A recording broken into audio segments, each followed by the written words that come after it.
Dude, it's such a pleasure seeing you again.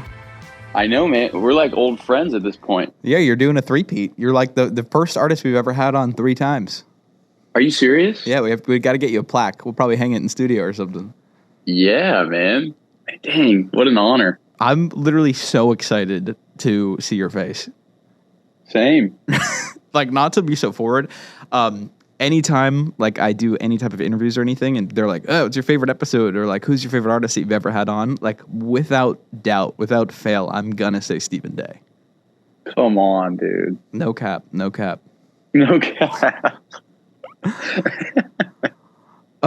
Anyways, hey, it's February 1st. Happy February. How your New Year's resolutions doing? They're doing good, man. It's actually a sunny day here in Nashville. It's been kind of cloudy, so it's beautiful here. I'm trying to think. My resolutions, I mean, to be honest, man, I didn't make that many this year. I'm spending a lot of the top of this year in Nashville, which is really nice, which means I'm like doing a lot of writing for other people and producing in like a way that's just trying to like learn about production. So it feels a little bit like the focus is, because I'm releasing my music, the focus is off the writing for me right now, which is cool. So like some of that, I guess, is a resolution of just like, I've fallen in love with so many aspects of music. And so I get to do lots of different things when I'm in Nashville. So that's been a part of that. Producing. Do you have songs that are self-produced out? I do. Well, so I only have one batch of songs that's fully self-produced. And that was the original Songs and Sound that came out like during the pandemic. Yeah. But most of the stuff, like everything else that I've recorded, I'm like co-producer on. But I've sort of like kept falling in love with production as I've made more of my own records, and I'm looking forward to the possibility of producing other people at some point. That's cool. Yeah. Would it be in a similar vein to like the sounds that you create, or are you trying to expand? I don't know yet. That's kind of what's exciting, is like, I feel like I just get excited about songs and the way they come together. And so it's like, I'll be curious to see if the production thing comes to fruition. Like, what if it's like a lot of different styles, or if it's like truly like very similar to what I do. I could see it going both ways. Obviously, I feel like naturally it'd be easier to produce people if they wanted it to sound like something that I had done before. But probably more exciting for me to like push myself in like other ways. Yeah, that would be dope to hear. Like, would you do like electronic stuff? I don't know. Yeah, I think I'm truly just trying to be open-handed with it, because it's like, I don't know. I'm hoping this year something comes along where I'm like, all right, this is going to be the first thing that like first thing I produce for somebody else, whether it's just a single or like a whole record they want to do. I don't know. I'm just kind of like, I've never, for some reason in the past year or two, it's like, I've gotten more excited about that idea. Yeah. I think because I've also like, as I've kept making my own records, I've realized how much I love the craft of writing too. And so it's like, those just go hand in hand. And so I've just become more excited about, well, when I'm done with my record, like I could produce somebody else or write somebody else with them, you know? Do you ever have something come out and you're like, ooh, actually I'm going to save that for me? Like writing wise? Yeah. That's interesting. To be honest, I haven't had that happen yet. And most of the time it's because I'm going into like a co-write, yeah, or like a collaborative thing. And it's like for that person, like it's the setup is different. So like my brain is like, how can I serve this person rather than like getting everything I want? Does that make sense? It's kind of like, I'm still putting my taste forward. But like a lot of times it ends up being something that isn't for me, just based on like that artist making decisions and choices. Yeah. and I'm just sort of like a sounding board almost. I mean, I guess that's your job as part of being a co-writer, is to not steal things for yourself. Sure. Yeah. So it's yeah, I would say resolution wise, it's just like a continued, at least in like the career realm, like developing in other ways than just my artist thing. Sweet. Well, I'm glad we're still kicking. I was in yoga yesterday, actually, and the guy was like, "Do you know what February 10th is?" And everyone's like holding a plank, and we're like, "No!" And it is February 10th. Apparently, allegedly, most people have given up on their New Year's resolutions. So you got 9 more days to beat everyone else. Maybe that's why I didn't make like a gym resolution this year. I was like, I've already given up. Yeah, no, the gym resolutions never work for me. I'm definitely better at hitting gym, but when I like force myself to like do it as part of a resolution, it's not happening. Yeah. So you're back in Nashville. Obviously, you just wrapped up a tour. I want to talk about that, but before that, like, what does this downtime look like for you? Besides writing, are you able to like enjoy normalcy? Because you've been touring pretty consistently for years. Yeah, man, it's actually really nice. Sorry, my dog Bubba's just kind of like roaming around. Bubba. But yeah, I've actually been. I didn't really think about it until I slowed down at the top of this year. But like the past 2 years have been like almost extensively like opening for other artists, which has been amazing. Like, I've opened for some amazing artists like Teddy Swims, Ben Rector, Stephen Sanchez. And it's like really been such a cool time to like be out on the road and playing shows, being in front of people. And, but yeah, I like, it's really nice to be home and like be, like in Nashville and be with Abby and be, it's sort of just like a moment to be like, okay, like I've been on the road. What's next? Like, how are we moving this ship forward kind of thing? Ship. I might sound like I said shit. How are we moving this shit forward? But yeah, it's just like I think it's a moment. It's a little bit of a breather in some ways. Yeah. I'm still like, as I said, it's a moment to like be thinking about other parts of what I do, which is really cool too. Cause it's like, I think the more I focus on that, the more I can be doing those things when I'm in Nashville. And so like when I'm out on the road, I'm doing that. When I come back, I'm writing for me, writing for other people, or like working on people's records. Yeah, it just feels like a new chapter. That's exciting here. How have you noticed like Nashville's changed, or how would you say it's like evolved over the years you've been there? Well, I feel like probably with most cities, like the pandemic put a weird halt on like what I was imagining it was becoming. Yeah. But like I think it's still becoming like even more of a music city, like more like just more like different kinds of music. Like it's always been like the roots are country, which is cool. Yeah. And I love country music. And I think a lot of people here do love country music, but it's like at this point, there's lots of different things happening. And I think more and more, I hope that it becomes like a whole music city that like contains lots of different things. I would love for Nashville to be on the map for so many different things other than just country. Because I think people and tourists will always travel here for like the Country Music Hall of Fame and stuff like that, and to be around the roots of country music. But I also think that people will continue to come here for all kinds of things, which is awesome. And I feel the city like wants that. Yeah. So I actually saw that you played the Ryman recently on tour. Had you played there before? Is that your first time? So I opened for Ben Rector there as well. Okay. But it was like an acoustic vibe. So this time with Stephen Sanchez, it was like I got to play with a band. It felt like it felt a little more full, which like I feel like the way I had dreamed playing the Ryman would feel, you know? Yeah, yeah. So that was really cool. And it's just, I mean, it's truly iconic. Like you can't, like when you're in there, you can't deny the history of it. And it's like you're kind of walking around and you're like, dang, like I can't believe I'm doing this. That's so sick. Do you have? Yeah.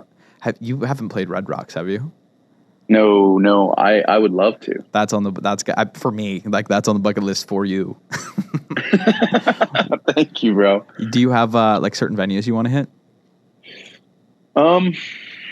I think it's kind of funny. People ask that, and I think there's some block in my brain that doesn't let me do that because it's like maybe I'm scared I won't ever play it. Yeah, you know what I'm saying, like that kind of thing.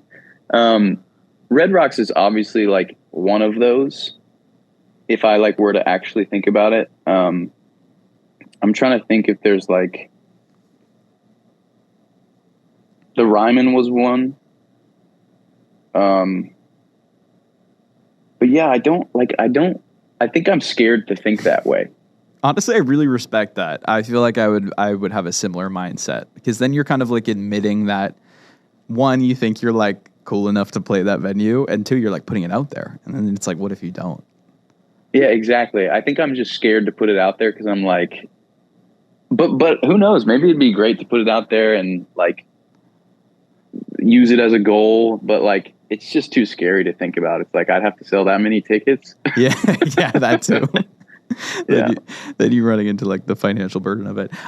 Anyways, you just wrapped tour with Stephen Sanchez. I saw that you were like partnered with him as an opening slot, and I just thought it was such like a perfect fit. And I know you had written with him in the past. How did like the opportunity even come to be? Yeah. So first off, he is just an incredible artist. After touring with him, that show is unbelievable. Like if people didn't get out to see that tour, they better go to the next one. He's just like, it's so crazy. Like he's just shooting off like a rocket. I can't believe it. And he's young. It's really cool. I didn't realize he was only 21. Yeah, he's so young, man. It's really cool, and the music's really great.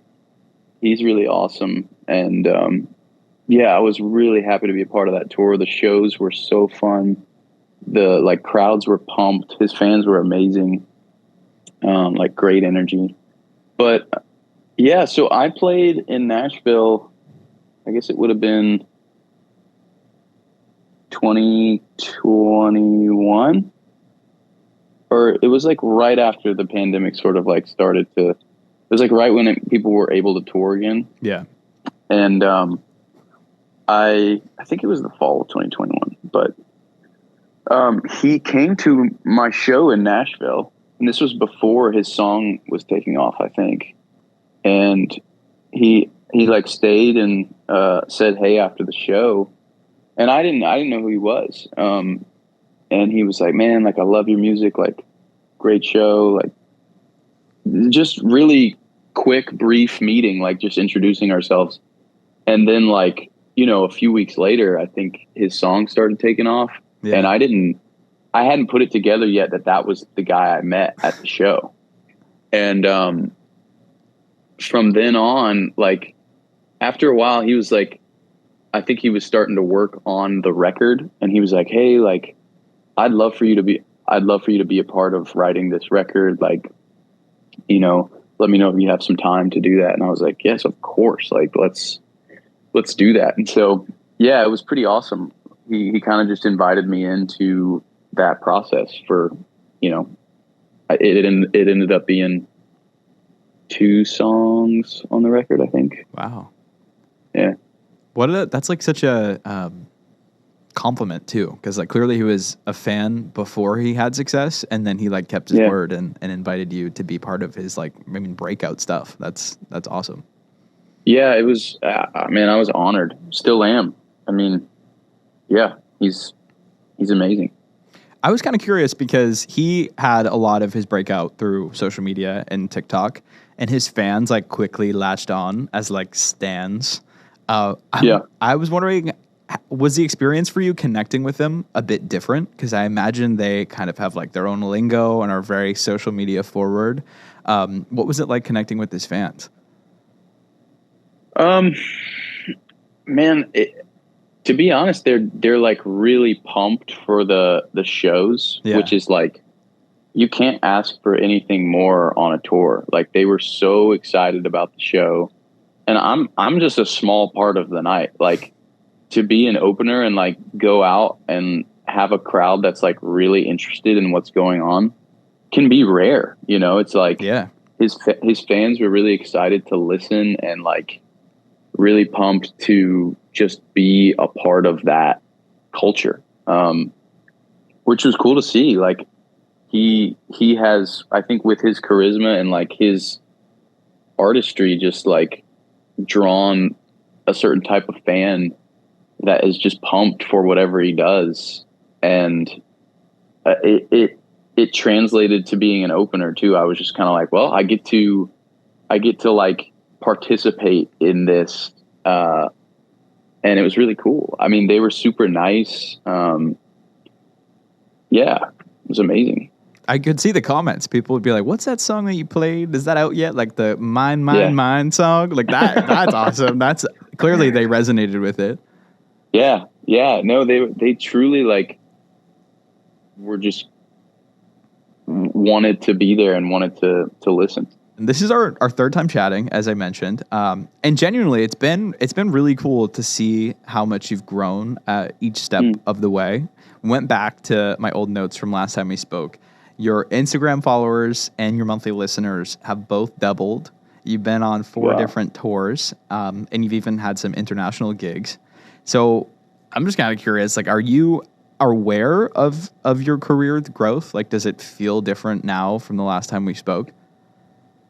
I feel proud. Like, I feel happy with where things are, but I feel like, maybe I even said this last time I was on your show, but I've been doing it now for a long time. And every moment of my career has felt like such a slow burn, which in some ways I really enjoy. But yeah, I mean, I don't necessarily like, I would have not realized those numbers had you said them, you know, like it's really cool to hear that it's doubled since the last time I was on Music You're Missing, you know. That's pretty exciting. Yeah, I mean, it's a true, as like a genuine fan too, it is really cool to see other people like hop on the bandwagon. Yeah. Because you do have so much stuff out, but granted, like I said, like, you know, a lot of your following is coming more modern times. Are you pulling back the old stuff for the set list, or are you mostly focusing on the new stuff? Yeah, that's a great question. I've actually really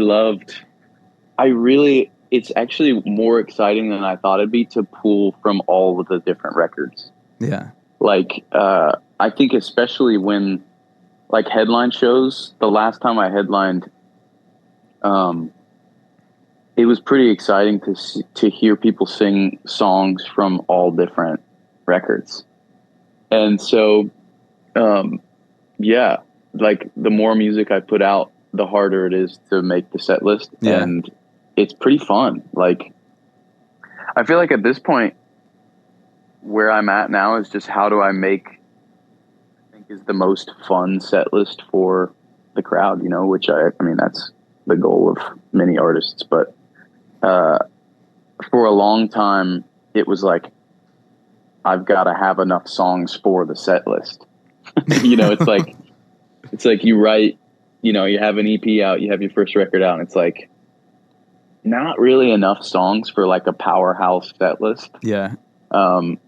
And I feel like I'm entering a time where I'm having a blast with the set list that I'm playing. So that's been cool. And it's been really fun to see people like certain songs from different eras, sort of.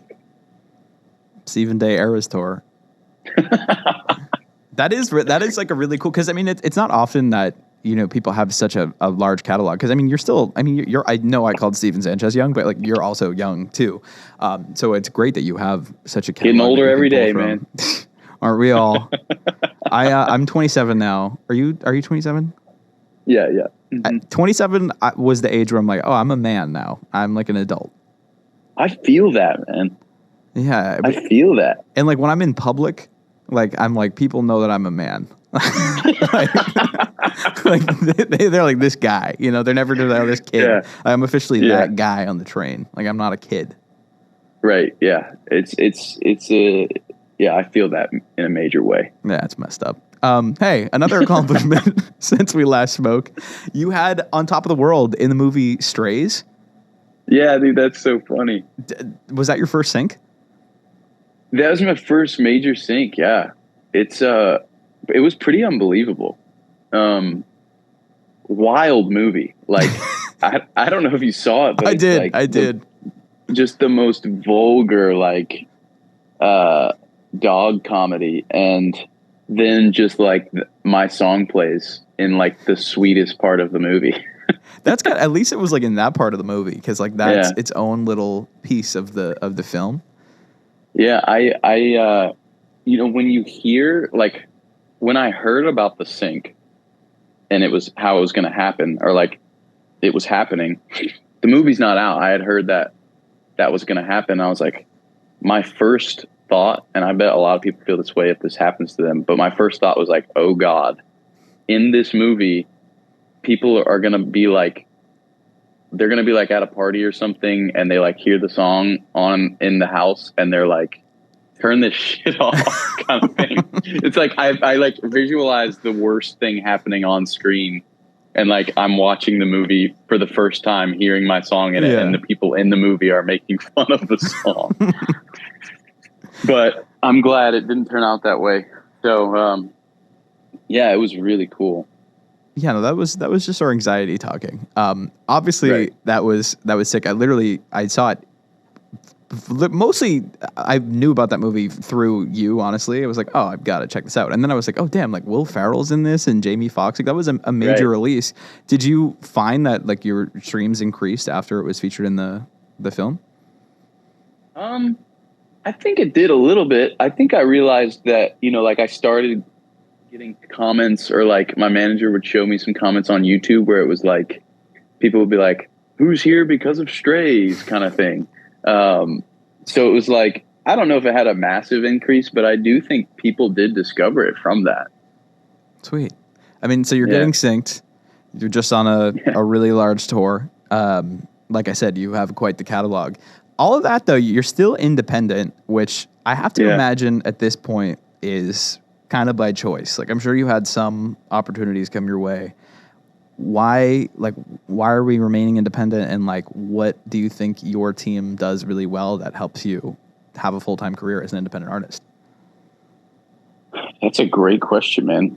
I think at this point in doing this, I'm more open to people helping out than I've ever been in a way of like my team growing. I don't know what that would look like, or, if that's a label, or if that's just other people that want to join the team that we've already started to build. Mm-hmm. I don't know what that would look like. But when I first started out, I was very like anti-label, I just kind of wanted to figure it out on my own, and wanted to make sure that I like maintained any bit of control I could have.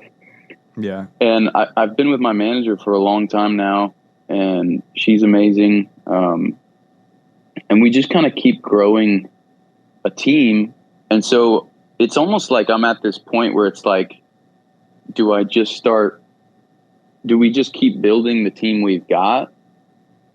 Or if something, it's hard to know. It's just kind of like, at this point, we've been doing it this way for so long that it just kind of feels right. Yeah. And, I don't know. That's a great question. The world's your oyster. I mean, your manager though, like she when you like joined forces, you were like one of her first clients, right? Yeah. So that's, you guys have been able to like grow together. That's awesome. Totally. Yeah, it's been amazing. Yeah, I mean, it's definitely like, especially now, like working with artists and like developing artists beyond Music You're Missing. It's so nice when artists can actually kind of figure it out for themselves first before hopping into anything. There's this like one artist I'm working with, and he had something like really go viral, like super, super fucking viral. And so many labels like want to sign him. And I'm like, honestly, dude, like I think like you don't even have music on streaming. Like I think you need to like experience what it even is to be an artist before you sell your soul and your voice. Yeah. Yeah. And I mean, that's another thing is like, I've never experienced the viral thing at all. Like, well, I guess that's not totally true. When I first put out my first EP, it was like when Spotify was new. Yeah. And I had like one of those songs on the EP was like viral for a second, but like, I feel like that was before the way things are happening now. Yeah. And so, as I said before, it just feels sort of like we're putting our heads down and like in a little bit of a traditional sense, just like touring the music and trying to have somewhat of like a grassroots thing. But yeah, I mean, it seems like people like virality is, it's so important these days. And so that can be like, it's hard to weigh that in thinking about the future, you know? Yeah. I mean, it is, but then like you said, there are artists like yourself who you have a sustainable career. And like you said, you haven't had, you know, your traditional like TikTok in the car song of the summer viral moment yet. But I mean, that's also like growing up, like my favorite bands and artists were the ones who I learned about through like their music only and like seeing live. I never connect with them through social media. And sometimes I don't even want to know the artist behind the song. I just like their music. So right. It's exciting stuff to hear. You're in a new music era, which is really awesome. And I'd love to talk about some of the new music. The first track, kind of Cowgirl. You said you have never been more excited to release a song. Why was this one so special for you? Man, I feel like when I wrote that song with the guy who basically a producer that I love in Nashville and a writer that I love in Nashville, his name's Micah Talks. We wrote it together. It was sort of like this aha like moment for me where I was like, this is like a mixture of genres and songwriting that like felt really me. It felt like a mixture of like all the things I love about music. And it felt like, I don't know, I just got really excited about the idea of like presenting my tastes and what I love about music in that way. Like a lot of the music I wrote and some of the singles that are out right now, like your tastes change as you keep doing it. And like this kind of Cowgirl was like the start of like, oh, this is the kind of music I want to make right now. And so it just became this, I don't know, there's something about that song that I think is like a lot of songs that I love. Like when you first listen to that song, it's like, it's just a vibe and it's like, it's like a feeling. Yeah. But there's something, I think when we wrote it, there was like some sort of like melancholy with the melody and stuff that just felt so like right to me. Like I don't like to harp too much on like why I love harp that away. song, but it's just, there's something about it, man. And to be honest, there's also some level of that song for me that I'm kind of like, it just came out, like it just happened. And we made it so fast. And yeah, like it was one of those songs that just kind of like fell out onto the paper kind of thing. And I just love it. Yeah. It honestly, like the response that I got when I listened to it, it really reminded me of like the first time I heard like Golden Hour by Casey Musgraves, like that whole project, where it was like melancholic, but then the lyrics are really, it's like a love song at the end of the day. So not only do you feel melancholic, but you also get like the kind of lovey, and it's just a whole good, a lot of emotions, and they're all good. That's amazing, man. It's amazing.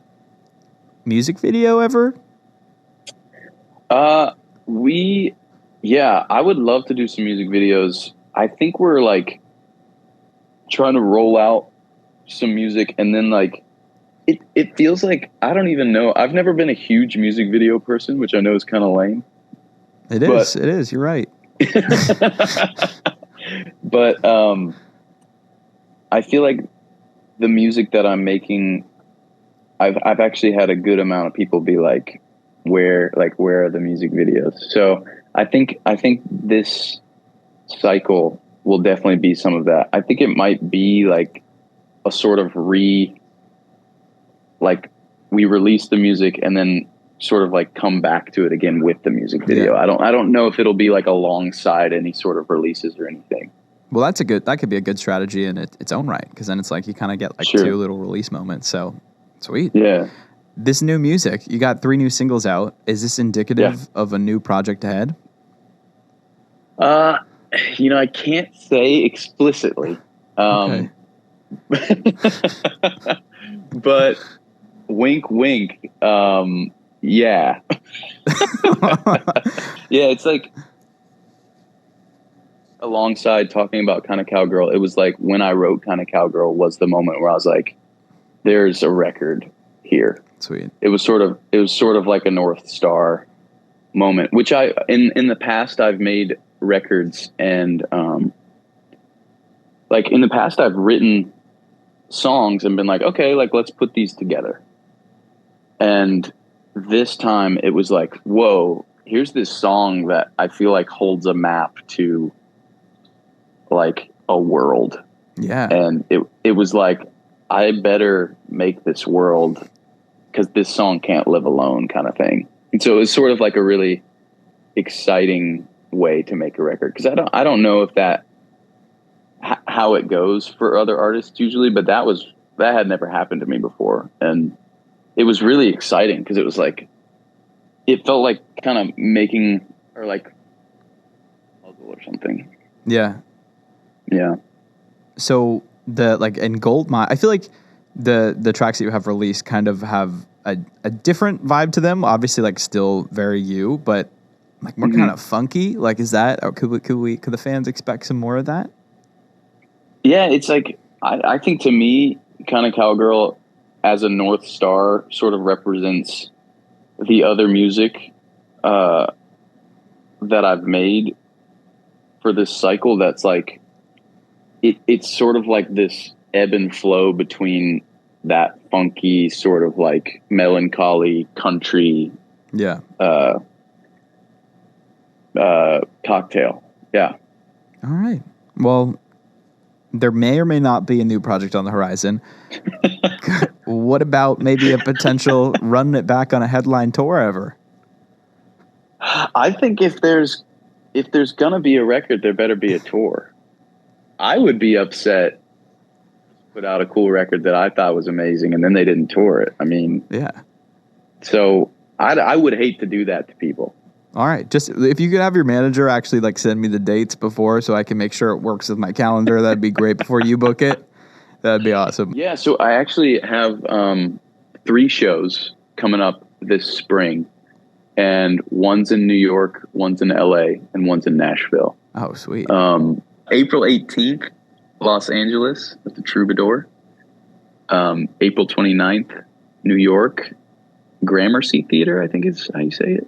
And then Nashville, May 2nd, Brooklyn Bowl. Yeah, I'm stoked. Those will be some fun shows. I will genuinely be there. I actually have a bunch of friends who work at Brooklyn Bowl, so that maybe I'll make that my time I visit them. Please do. I'd love to see you. I do wrap up every interview with this question, rather. Besides music, besides your career, what are some personal goals you have that you hope to accomplish in the near future? Oh God, that's so tough. I love music so much, especially in Nashville. It's like winter right now, so I Yeah. cannot wait to like be outside more. But like, I really like. I used to be really into running, and now it's just like I enjoy walking. Just like I just want to walk so much this year. All right. Like, just get out there, be outdoors. I've never really been like a hiking person either, but like, who knows? Maybe that's in the cards. Yeah, man. Hey, that's a good metaphor for just like life, man. You don't need to run through it. Just kind of walk, There you go. smell the roses. I like that. Slow it down. Yeah, maybe that's what I'll say. Just slow it down a little bit. There you go. That was a good one. That most people they always relate it back to like music somehow, and I'm like, it defeats the purpose of the question. But that was a good one. I like that. Walk a little bit more. Maybe it's like step away from the music and just not put as much pressure on it.